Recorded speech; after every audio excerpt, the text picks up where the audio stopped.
Hey everyone, welcome back to the show.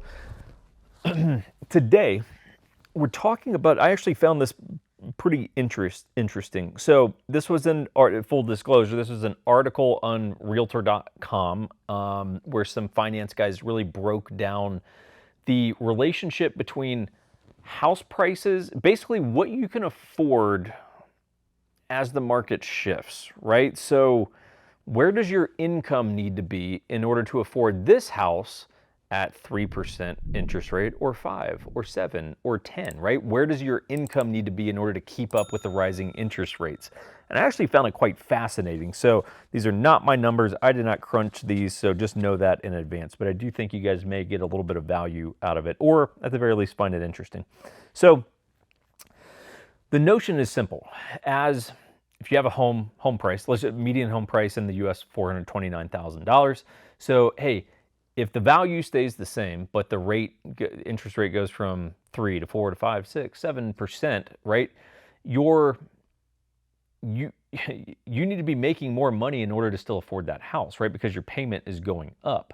So what is that dynamic? What is that balance? So I'm kind of hit you with a few different numbers here. So currently, about 3/4 of Americans can no longer afford the monthly payment on the median home price. That's a bummer, because median implies, right, average, middle, so 50%, let's call it. So 75% of people can't afford the thing in the middle.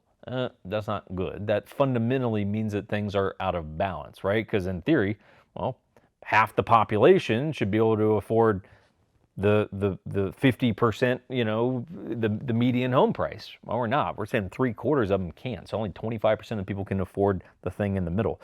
So to afford the $429,000 house at current interest rates, which are right at about 7%, your household income needs to be $124,000.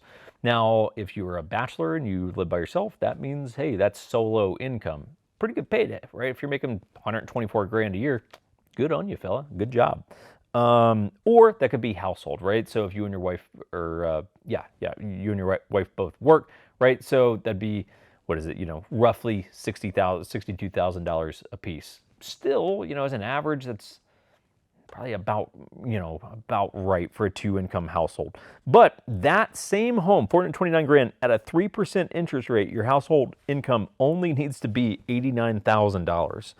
So to put that in perspective, the same house with a 3% rate or a 7% rate is the difference in you needing to make $89,000 in your household or $124,000 in your household. That's a world of difference, right? That is a world of difference. I think that's 35 grand off the top of my head.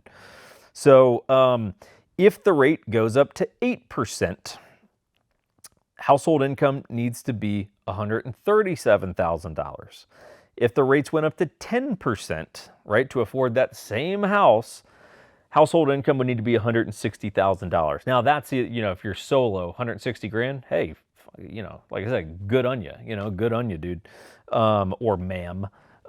Or household income, hey, everyone's making, two people making 80 grand a year. Also, like, hey, good job, that's fantastic. So it's quite interesting. Here's what it boils down to. A 1% rise in interest rates decreases your buying power by about 12%. So in practical application, if you could afford a house at $500,000 at 3%, if the rates go up to 4%, your maximum purchase price would now go down to 440 grand. Well, that's a big difference, man. 440 versus 500, probably a pretty decent difference in the style and sort of up-to-dateness or even size, square footage of the house. So I found that interesting. I mean, we are seeing home prices come down a little bit, in large part because there's just not that many buyers in the market. So when a house goes on the market, I'm dealing with it a little bit right now, right? Where, hey, house is on the market, and because it's been on the market for a couple weeks, I already know that the offers that will hopefully, right, start coming. Look, if I was a buyer's agent, I'd be like, we're not going to make a full price offer on this. Like, it's been around for a couple weeks. Clearly, it hasn't sold yet. So yeah, I'm going to knock something off just based on principle because it's been around for a couple weeks and it hasn't sold. That's the nature of the game. So when you're seeing these price reductions, that's largely what it is. More inventory sitting for longer, so buyers are going, well, yeah, we're going to offer you less because clearly no one else is buying it.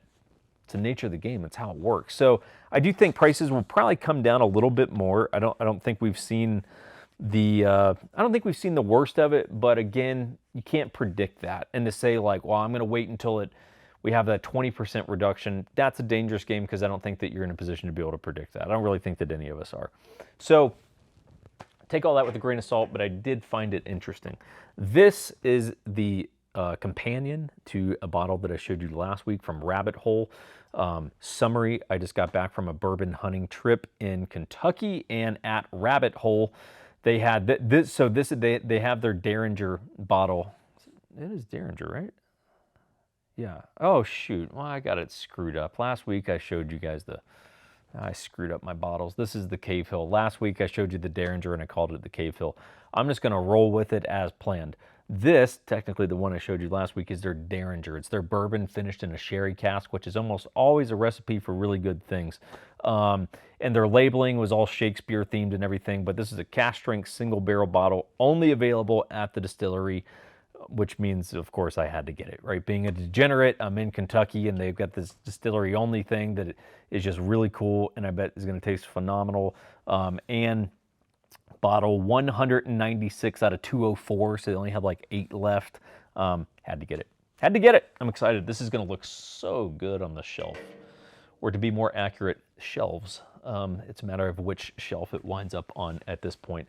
Collection's getting a little meaty right now. So hope you guys are doing well. Subscribe to the channel, comment if you have any questions. I would like to answer some of your questions in videos. And if you need real estate help, of course, please let us know. We can help you in pretty much whatever state you're in. And if we can't, we'll tell you we can't. It's all we can do, right? Give you a fair shake. So let us know if you need anything. We'll see you guys next time.